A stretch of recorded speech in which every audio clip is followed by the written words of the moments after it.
చేసిన ఈ జనాలు అనుకున్నావే నా వాళ్ళు నీకు వేవేల దండాలు వెలివేశామయ్య గుళ్ళో దేవుణ్ణి చేస్తున్నామయ్య రమ్మని పూజలని పాలించే నిన్ను పక్కన పెట్టినమయ్యా మా పాపం నువ్వు మాతో ఉంటే చాలు. నా పేరు మొంగర సంజీవ్ కుమార్. నేను స్టేట్ వడ్డీ కార్పొరేషన్ మాజీ చైర్మన్, ప్రస్తుతం వడ్డే రాష్ట్ర వైఎస్ఆర్సీపీ విభాగం అధ్యక్షుడిని. ఈరోజు గత నెల రోజుల నుంచి చూస్తూ ఉంటే కొల్లేరు అనేది ప్రధానాంశంగా మీడియాలో కానివ్వండి, పత్రికల్లో కానివ్వండి, రాజకీయంగా కానివ్వండి, సామాజికంగా కానివ్వండి ఈ వార్త హల్చల్గా నడుస్తూ ఉంది. ఆ వార్త విన్నప్పుడల్లా మా కొల్లేరులో గుండెలు గుబేలమంటున్నాయి. గతంలో ఎన్నో ప్రభుత్వాలు వచ్చాయి. ఈ రోజున చూస్తే మరి ఆనాడు 99లో 120 జీవో రావడం జరిగింది. ఆ తర్వాత కాలక్రమంలో మరి ఈ 2006లో కొట్టడం జరిగింది. దానివల్ల కొల్లేరు గ్రామాల్లో ఉన్నటువంటి ఏలూరు, దెందూరు, ఉంగుటూరు, భీమడోలు, ఆకివీడు, కైకలూరు, మండవెల్లి తదితర ఆకివీడు మండలాల్లో మరి విస్తరించినటువంటి ఈ కొల్లేరు ఉన్నటువంటి ఈ యొక్క కొల్లేరులో ఉన్నటువంటి జనాభా 3 లక్షల పైచిలుకు జనాభా ఉన్నారు.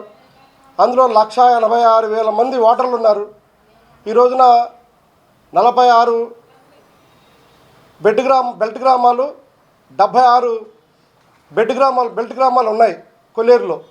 అటువంటి స్థితిలో ఈ రోజున 13,000 ఎకరాల పైచీలకు మరి జిరాయితీ భూములు కొట్టేయడం జరిగింది ఆ రోజు ఉన్నటువంటి ప్రభుత్వం. ఎందుకంటే ఆ జిరాయితీ భూమికి ఎటువంటి పరిహారం ఇవ్వలేదు.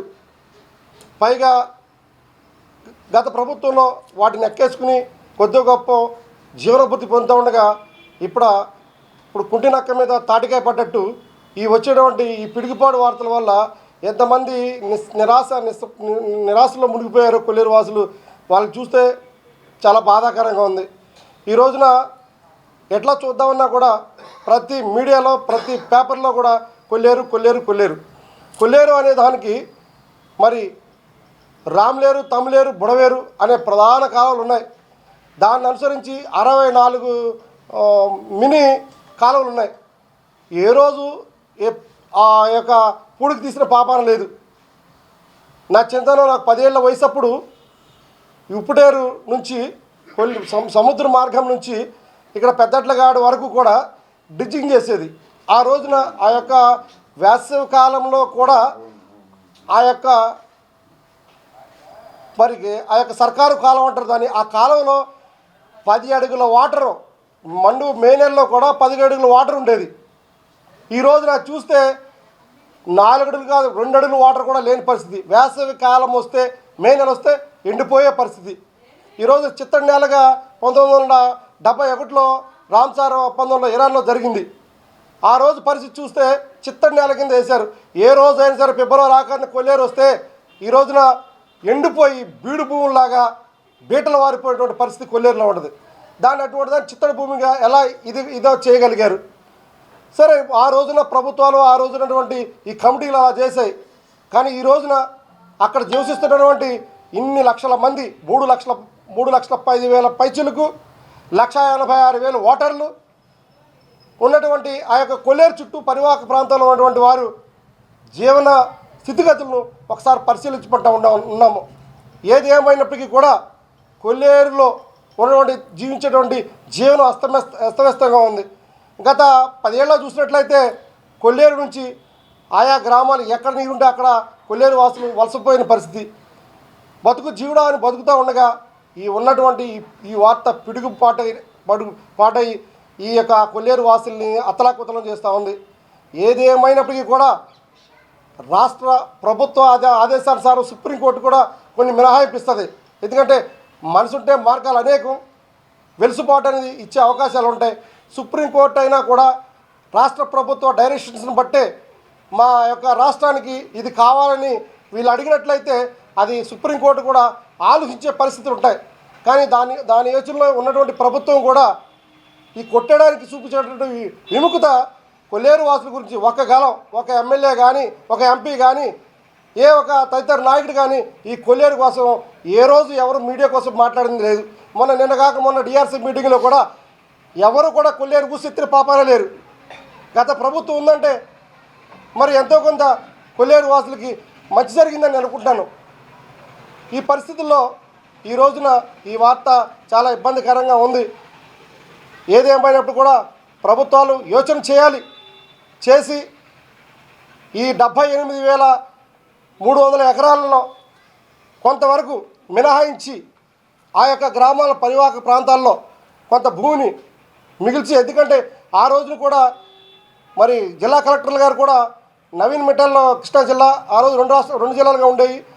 పశ్చిమ గోదావరి జిల్లాకి లవ్వాగర్గాలు ఆ రోజు ఉన్నటువంటి పరిస్థితుల్లో ఇంచుమించు 13,000 ఎకరాలు అదనంగా కౌంటర్కి మించిన భూమి కూడా కొట్టేయడం జరిగింది.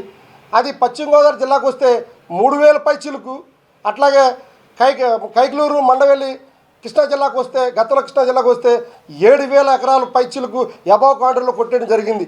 ఆ భూములతో పాటుగా ఈ రోజున కొల్లేరు రీసర్వే చేయించి, ఎందుకంటే నా చిన్నతనంలో ఉన్న కొల్లేరుకి ఈరోజు కొల్లేరుకి చాలా తేడా వచ్చింది. మీరందరూ గమనించవచ్చు. ఆ రోజున మండు వేసవి కాలంలో కూడా మరి మా కొల్లేరులో ఫేమస్ అయిన టెంపుల్ పెద్దింట్లమ్మ గుడి, అక్కడికి చుట్టుపక్కల గ్రామాల నుంచి పొడవలు మార్చి ఏప్రిల్లో పొడవలు నడిచేవి. ఈ రోజున చూస్తే ఒక పొడవ కాదు, ధోని కూడా నడవలేని పరిస్థితి. కాబట్టి ఈ ప్రభుత్వాలు నేను ఒకటే అడుగుతూ ఉన్నా, ఆ రోజు సర్వే ఏ రీతిలో చేశారో మాకు తెలియదు. ఇవాళ కాంటూర్ అంటే చాలామందికి కూడా తెలియదు. కాంటూర్ అంటే 1, 2, 3, 4, 5, 6, 7, 8 ఆ కాంటూర్ ఎలా వచ్చిందనేది కూడా కొంతమంది తెలియని పరిస్థితి కొల్లేరు వాసులకు. దాన్ని కూడా ఏ రీతిలో వచ్చింది, ఏ సర్వే చేసి ఆ రోజున ఇది కొల్లేరు 78,000 ఎకరాలు బిలో కాంటూర్ అని చెప్పింది. పరిస్థితి చూస్తే పైన వచ్చేటువంటి ఒండ్రు మట్టి, గొరపటక్క, కిక్కీస వల్ల కొల్లేరు 3-4 అడుగుల మేర పేటిచ్చింది. అది ప్రత్యక్షంగా మీడియా పరంగా నేను కొల్లేరు వస్తే చూపిస్తాను. ఆ రోజున్న కొల్లేరు ఈ రోజున కొల్లేరుకి వ్యత్యాసం. కాబట్టి ఈ ప్రభుత్వాల్లో ఉన్నటువంటి ప్రస్తుతం ఉన్నటువంటి ఎమ్మెల్యేలు కానీ ఎంపీలు కానీ మరి ఈ కొల్లేరు కోసం మాట్లాడిన పాపం లేదు. ఆ రోజు 2014లో భీమవరం ఎన్నికల సభలో సాక్షాత్తు ప్రధానమంత్రి గారు మోడీ గారు హిందీలో చెప్తూ ఉంటే వెంకయ్యనాయుడు గారు తెలుగులో అనువదించి 5వ కాంటూర్ 3వ కాంటూర్ కుదిస్తాను అని ప్రామిస్ ఇవ్వడం జరిగింది. ఆ తర్వాత పైన ఎన్డీఏ గవర్నమెంట్ కింద అదే అనుసంధానంగా టీడీపీ ప్రభుత్వం వచ్చింది. అప్పుడు 4 ఏళ్ళు సహవాసం చేసేటువంటి ఈ టీడీపీ ప్రభుత్వం కూడా కొల్లేరు వాసులు ఉద్దేశించి 4 ఏళ్ళలో ఏ మాత్రం కొల్లేరుని ఉద్దేశించి మాట్లాడిన పాపని పోలేదు. ఈరోజు తర్వాత అదే 2014లో చంద్రబాబు నాయుడు గారు ఎలక్షన్ క్యాంపెయిన్లో భాగంగా ఆగడాలంక వరకు వస్తూ 5వ కాంటూర్కి 3వ కాంటూర్కి మా ప్రభుత్వం వస్తే కుదిస్తానని చెప్పడం జరిగింది. కానీ మరి అది జరగలేదు, ఆయన మాట్లాడలేదు. మొన్న దెందులూరు 2024 ఎలక్షన్లో భాగంగా దెందులూరులో మీటింగ్లో కూడా 5వ కాంటూర్ నుంచి 3వ కాంటూర్ కుదిస్తానని కొల్లేరు వాసులు హామీ ఇస్తానని ప్రామిస్ చేశారు. అందులో భాగంగా కూడా కనీసం ఆ రోజు మేము కొల్లేరు వాసులకి దెందులూరు గ్రామంలో ఒక ముఖ్యమంత్రి హోదాలో నేను ప్రామిస్ చేశాను అని చెప్పి కొల్లేరు వాసుల కోసం కనీసం ఒక స్టేట్మెంట్ కూడా ఇచ్చిన పాపం లేదు ఈ ప్రభుత్వాన్ని నేను అడుగుతా ఉన్నా. ఏది ఏమైనప్పటికీ కూడా కొల్లేరు వాసులు అంటే మనుషులు, వారు జీవించేది ఆ యొక్క కొల్లేరులో, వారికి జీవనభృతి కావాలి. వారి జీవన స్థితి ఏంటి? ఆ రోజున కొల్లేరు కొట్టేసినట్టు ప్యాకేజీ అన్నారు, అదన్నారు, ఏమి ఇచ్చిన పాపాన్ని పోలేదు. ఈ జిరాయితీ భూమి 14,000 ఎకరాలు కూడా కొట్టేసినటువంటి భూమికి కూడా ఎటువంటి కాంపిటీషన్ కూడా ఇవ్వాల, పరిహారం ఇవ్వాల. అవన్నీ కూడా పరిగణలో తీసుకుని కొల్లేరు ప్రజలకి మీరిచిన హామీ ఏ రీతిగా నెరవేరుస్తారో ఒకసారి మీ ప్రభుత్వంగా గలవిప్పి మా కొల్లేరు వాసులకి న్యాయం చేయాలని ప్రభుత్వాన్ని కోరుతా ఉన్నా. కాబట్టి ఇది ఈ రాబో రోజుల్లో ఈ సర్వే ఇంకా, ఎందుకంటే కొల్లేరు మెరగబారిపోయినందువల్ల ఈ రోజున ఆ రోజున కాంటూర్కి ఈ రోజు కాంటూర్కి చాలా వ్యత్యాసం వస్తుందని నా ఆలోచన. కాబట్టి దాన్ని మరొకసారి పరిగణలో తీసుకుని ఈ 5వ కాంటూర్ నుంచి 3వ కాంటూర్కి ఎంత అనేది చూసి కొంత కొల్లేరుకి ఒక బౌండరీ లాంటిది ఏర్పాటు చేసి ఇది కొల్లేరు, మిగతాది బెల్ట్ గ్రామాలు నివసించే గ్రామాలుగా మరి ఇమ్మని నేను కోరుతా ఉన్నా ప్రభుత్వాన్ని. ఇంకోటి ఏంటంటే ఎకో సెన్సిటివ్ జోన్ అని. ఈరోజు పరిశ్రమలు రావట్లా. ఏలూరు చుట్టుపక్కల ఉన్నాయంటే, ఏలూరు చుట్టుపక్కల ఉంటే పశ్చిమ గోదావరి జిల్లా అక్వా పరిశ్రమకు పెట్టింది పేరు. అటువంటి పరిస్థితుల్లో ఇవాళ కోట్లాది రూపాయలు విదేశీ డాలర్స్ వస్తున్నాయంటే ఈ రోజున అక్వా పరిశ్రమ ప్రధాన రంగంగా చెప్పుకోవచ్చు. అటువంటి పరిస్థితుల్లో ఇవాళ అక్వాకు సంబంధించి దగ్గరగా ఐస్ ఫ్యాక్టరీలు కావాలి, దాని ప్రాసెసింగ్ ప్లాంట్లు కావాలి. అవి పెట్టాలంటే 10 కిలోమీటర్ల లోపు ఎకో సెన్సిటివ్ జోన్ అంటున్నారు. అటువంటి పరిస్థితుల్లో ఏ రకంగా ఈ యొక్క ఏలూరు జిల్లాకి పరిశ్రమలు వస్తాయి? నిన్న కాక మొన్న ఒక పారిశ్రామికవేత్తతో మాట్లాడాను. ఆ పారిశ్రామికవేత్త సంజీవ్ కుమార్ ఇవాళ కొల్లేరు సంబంధించి 10 కిలోమీటర్ దూరం వస్తే ఎక్కడో కృష్ణా జిల్లాకి వెళ్ళిపోయి మేము ఫ్యాక్టరీలు పెట్టుకోవాలి అని చెప్పేసి ఏలూరులో ఉన్న ప్రధాన పారిశ్రామికవేత్త మాట్లాడటం చాలా బాధాకరంగా మాట్లాడటం జరిగింది. ఈ రకంగా ఈ అక్వా పరిశ్రమ ఏ రకంగా అభివృద్ధి చెందుతూ ఉందని అడుగుతా ఉన్నా. ఎవరు కూడా కొల్లేరు అంటే వాట్ల రాజకీయమే కానీ కొల్లేరు జనాభాకి న్యాయం చేసే రాజకీయం ఈ యొక్క నాయకులు చేయలేని పరిస్థితి ఉంది. ఈ పరిస్థితిలో ఒకసారి ప్రభుత్వం ఆలోచన చేయండి.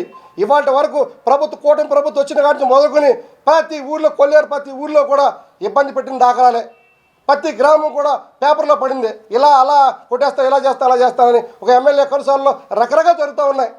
అలాగే కృష్ణా జిల్లాలో కైగలూరు ఉన్నాయి, అక్కడ ప్రశాంతంగా జరుగుతున్నాయి. కానీ ఏలూరు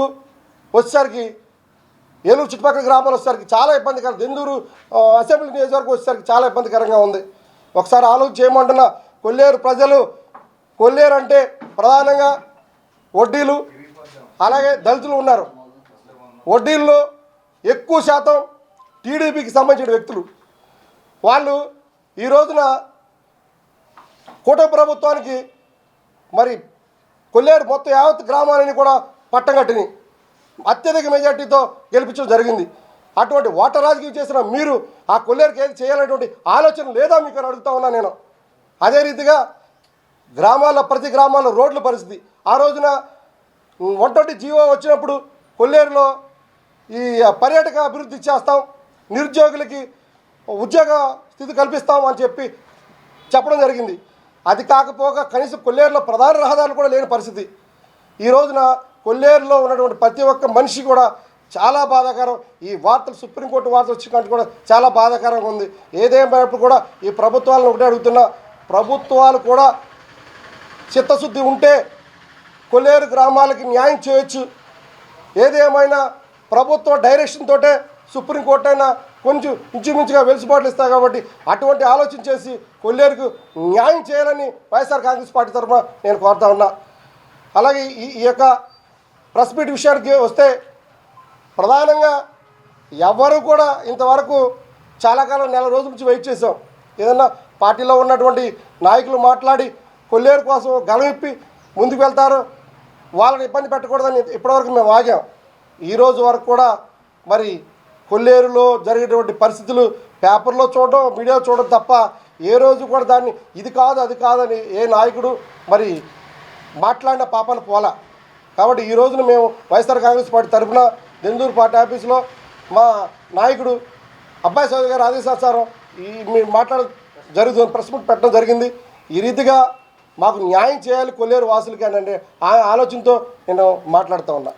నా పేరు పల్లెం ప్రసాద్, స్టేట్ ఫారెస్ట్ కార్పొరేషన్ మాజీ డైరెక్టర్. మరి కొల్లేరు విషయంలో పాత్రికేయ మిత్రులకు తెలియదంటూ ఏమీ లేదు.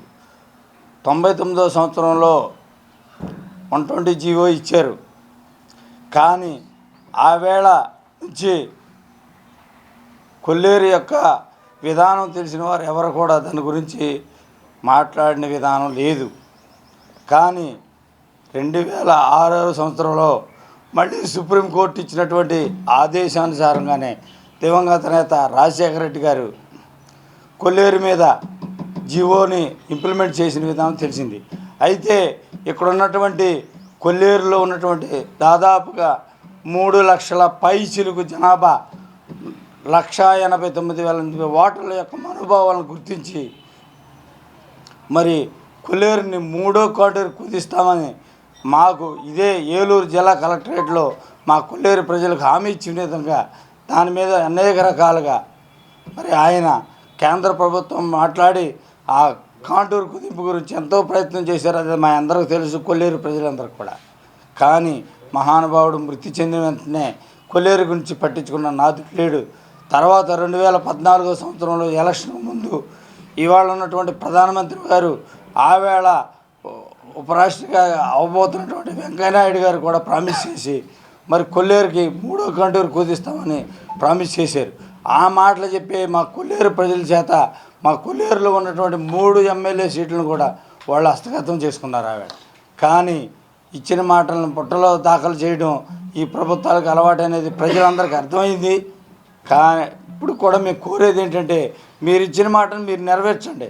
ఎందుకంటే ఇక్కడ కొల్లేరులో ఎస్సీలు, బీసీలు, దళితులు ముఖ్యమైనటువంటి వారే ఉన్నారు కాబట్టి అందరూ నిరుపేదలే, ఎవరు కూడా అక్కడ ఉన్నటువంటి వారు లేరు. కానీ 2019లో జగన్మోహన్ రెడ్డి గారు అధికారంలోకి వచ్చిన తర్వాత కొల్లేరులో ఉన్నటువంటి మరి మాకు ప్రజాప్రతినిధులుగా, సర్పంచ్లుగా కానీ, జడ్పీటీసీలుగా, ఎంపీపీలుగా ఎంతోమందికి అవకాశం ఇచ్చారు. నా మట్టుకు నన్ను ఒక ఫారెస్ట్ కొల్లేరు పరిధిలో ఉంది కాబట్టి ఫారెస్ట్ బోర్డు మెంబర్గా నన్ను కూడా నియమించడం జరిగింది. తరువాత పరిధిలో కొల్లేరుకి ప్రత్యేకించి అక్కడ ఉన్నటువంటి వడ్డీ కార్పొరేషన్, అంతకుముందు వడ్డీలను ఎవరు గుర్తించలా, కానీ జగన్మోహన్ రెడ్డి గారు గుర్తించి ఆయన వడ్డీల కార్పొరేషన్ ఏర్పాటు చేసి కొల్లేరుకు సంబంధించినటువంటి ఒక మహిళని అక్కడ చైర్మన్గా ఎన్నుకోవడం జరిగింది. తదుపరి మా సంజీవ్ కుమార్ గారు కూడా గుర్తించి మరి వడ్డీ కార్పొరేషన్ చైర్మన్గా కూడా ఇచ్చింది.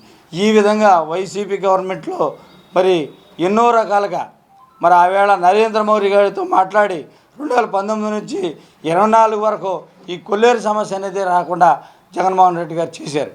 కానీ మరి ఈ ప్రభుత్వం హామీ ఇచ్చి అధికారంలో వచ్చినటువంటి ఈ ప్రభుత్వం వచ్చిన వెంటనే ఇప్పుడు 9 నెలల కాలేదు దాదాపుగా, ఏదో ఎవరో కోర్టులు వేసారంటారు, దాన్ని చెప్తారు. ఇక్కడ కొల్లేరు ప్రజలు భయభ్రాంతులు చేసేస్తున్నారు.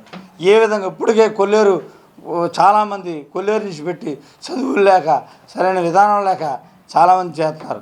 కానీ జగన్మోహన్ రెడ్డి గారు ఆయన పాదయాత్రలోకి వచ్చినప్పుడు మా యొక్క కష్టాలను చూసి ఆయన చెప్పారు ఏంటంటే, నేనున్నాను, నేను హామీ ఇస్తున్నాను, మీరు మూడో కాంటూరుకి నేను కుదించి మీకు న్యాయం చేస్తానన్నారు. మరి దాని విధంగా మాకు ఎన్నోసార్లు ఫారెస్ట్ మినిస్టర్ గారు, సీఎం గారిని, మా ఎమ్మెల్యే అబ్బాయి చౌదరి గారు, కొల్లేరులో ఉన్నటువంటి ఎమ్మెల్యే అందరూ కలిసి మీటింగ్లో కూడా మమ్మల్ని తీసుకెళ్ళి ఆయనతో మాట్లాడినప్పుడు కొల్లేరు కోసం ఎంతో ప్రయత్నం చేశారు. కానీ జరిగినటువంటి పరిమాణాలను బట్టి మరి మీకు తెలిసిన విషయమే, జగన్మోహన్ రెడ్డి గారు ఉన్నప్పుడు ఎంతో న్యాయం జరిగిందని ప్రజలందరూ, కొల్లేరులో ప్రజలు ఉన్న వాళ్ళందరికీ తెలుసు. దయచేసి ఇప్పుడు అధికారంలో ఉన్నటువంటి వారు మీకు తెలియదే లేదు, మీరు హామీ ఇచ్చి అధికారంలోకి వచ్చారు కాబట్టి మా కొల్లేరు ప్రజలకి, పేద బడుగు బలహీన వర్గాలందరికీ కూడా న్యాయం చేస్తారని ఇప్పుడు అధికారంలో ఉన్నటువంటి ప్రభుత్వాన్ని మేము విన్నవించుకుంటున్నాం. గత 20 సంవత్సరాలుగా దంత సమస్యలతో పాటు దవడ మరియు ముఖ సంబంధ సమస్యలకు చక్కని చికిత్సలు అందిస్తున్న శ్రీ రామకృష్ణ దంత వైద్యశాల, నరసింహారావుపేట, ఏలూరు. ఎమర్జెన్సీస్ లో వాడే ఆక్సిజన్ కాన్సంట్రేటర్లతో పాటు air purifier, UV light steriliser, ULV fogger వంటి పరికరాల ద్వారా పరిశుభ్రమైన వాతావరణంలో చికిత్స అందించబడుచున్నది. ఆర్వీజీ ద్వారా అతి తక్కువ రేడియేషన్ ఉపయోగించి దంత వ్యాధి నిర్ధారణ మరియు రూట్ కెనాల్ వైద్యం చేయబడుచున్నది. డెంటల్ లేజర్ ద్వారా కుట్లు లేకుండా సర్జరీలు, ఇంప్లాంట్స్ కిట్స్ ద్వారా పళ్ళు లేని వారికి ఫిక్స్డ్ దంతాలు, రూట్ కెనాల్ చికిత్సలకు ఎండో మోటార్ వంటి ఆధునిక పరికరాలు కలిగిన నమ్మకమైన డెంటల్ క్లినిక్. అత్యంత ప్రామాణికమైన ఆటోక్లావింగ్ పద్ధతిలో శుభ్రపరిచిన ఇన్స్ట్రుమెంట్స్ వాడడం మా ప్రత్యేకత. దంత సమస్యలకు చికిత్సతో పాటు విరిగిన దవడ మరియు ముఖ ఎముకలకు చికిత్స, ఎత్తు మరియు వంకర దవడలకు కాస్మెటిక్ సర్జరీ, యాక్సిలోఫేషియల్ వంటి చికిత్సలకు చిరునామా శ్రీ రామకృష్ణ దంత వైద్యశాల, వేములపల్లి రెసిడెన్సీ అపార్ట్మెంట్, నరసింహారావుపేట, ఏలూరు.